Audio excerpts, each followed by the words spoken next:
बातचीत की है। इस दौरान सपा महासचिव रामगोपाल यादव ने कई मुद्दों पर अपनी प्रतिक्रिया दी है, तो चलिए जानते हैं आखिर उन्होंने क्या कुछ कहा। इंडिया गठबंधन के प्रमुख नेता और समाजवादी पार्टी के थिंक टैंक कहे जाने वाले प्रोफेसर रामगोपाल यादव हमारे साथ हैं। वो लखनऊ आए हुए हैं और चुनाव कैंपेनिंग में लगे हैं।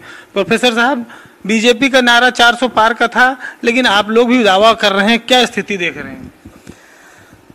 बीजेपी के खिलाफ लोगों में जो आक्रोश है वो शुरू तो चुनाव से पहले ही हो गया था, लग रहा कि लोगों में है आक्रोश, लेकिन चुनाव शुरू होने के बाद पहले फेज के चुनाव के शुरू होते ही लोगों में ये आक्रोश खुलकर बाहर सामने आने लगा। और जैसे जैसे अगले चरणों में चुनाव बढ़ता जा रहा है, बीजेपी के खिलाफ लोगों का गुस्सा और माहौल और ज़्यादा बीजेपी का माहौल बिगड़ता जा रहा है।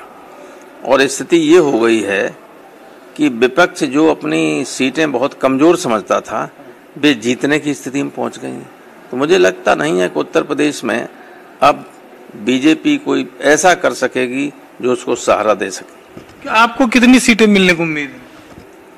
हमें अब लगता है कि कुछ एक सीटों को छोड़ के कहीं इंडिया गठबंधन हार ही नहीं रहा।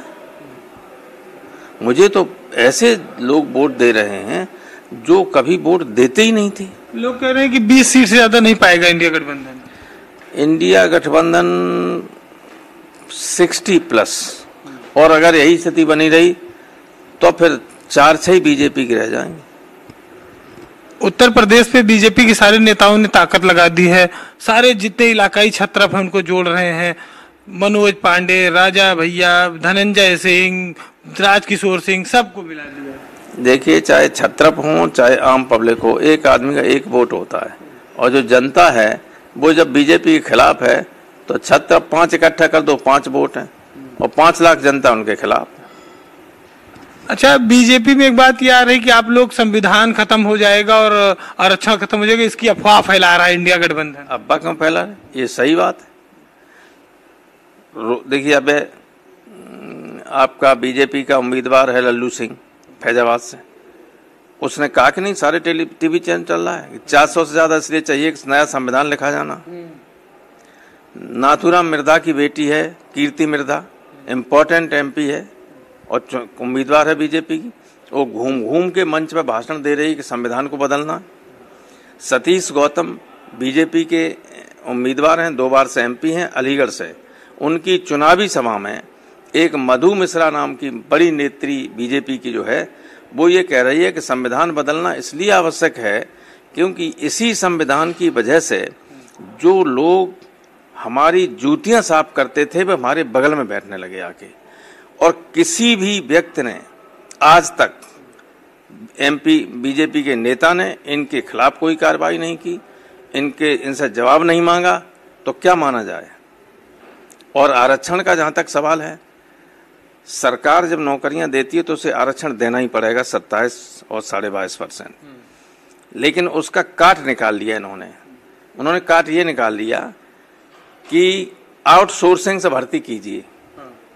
आउटसोर्सिंग में किसी कंपनी से कह देते हैं कि भाई ये लखनऊ कलेक्ट्रेट में 400 जगह हैं, बाबुओं से लेके स्टेनोग्राफर ये सब, तो वो 400 लोग भेज दीजिए, नो रिजर्वेशन एट ऑल। ऐसे ही कॉन्ट्रैक्ट बेस संविदा पे भर्तियां होती हैं, आप जानते हैं अच्छी तरह। NHM में सब सभ्यता में हुई, कोई इसमें है रिजर्वेशन? कोई रिजर्वेशन नहीं। आप डायरेक्ट सीधी अपॉइंटमेंट करेंगे नहीं, वैकेंसी निकाल के करेंगे नहीं। और वैकेंसी निकालते ना पेपर लीक हो जाता है। 60-50 हजार पुलिस की भर्ती करनी थी, 68 लाख लड़के लड़कियों ने फॉर्म भरे, इम्तहान दिए, पर्चा लीक हो गया। उसमें तो 50,000 में 25,000 शेड्यूल कास्ट और बैकवर्ड के लोग हो ही जाते कांस्टेबल भर्ती। तो देने ही नहीं चाहते आप कोई रिजर्वेशन, इसलिए तो कह रहे हैं ना डकैती डाल दी सीधे सीधे आरक्षण पर।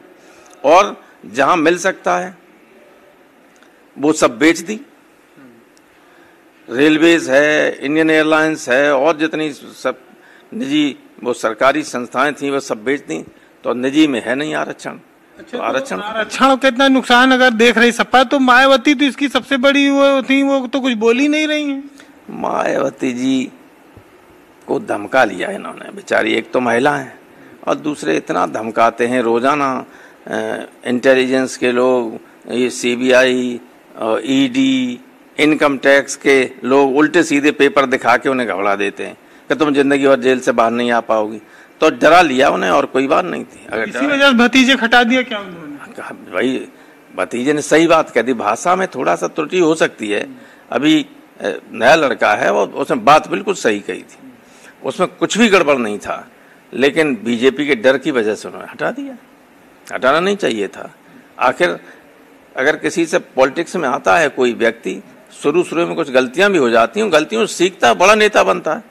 वो तो उत्तराधिकारी उनका, ऐसा करना नहीं चाहिए था बहन जी को। अच्छा, एक बात यह आ रही कि आपके जहां मजबूत कैंडिडेट है मायावती, वहां उसी जात का, जैसे जौनपुर में और बस्ती में 2 टिकट बदले और आपके ही कैंडिडेट के सजातीय दे दिए, यानी कि वो भाजपा को बजाय सपा को हराने में लगी है। इसीलिए तो उनकी पार्टी खत्म हो रही है। इसीलिए तो लोगों के मन में यह, लोग ये समझते हैं कि बहन जी की जो है बीजेपी की मददगार हो गई हैं।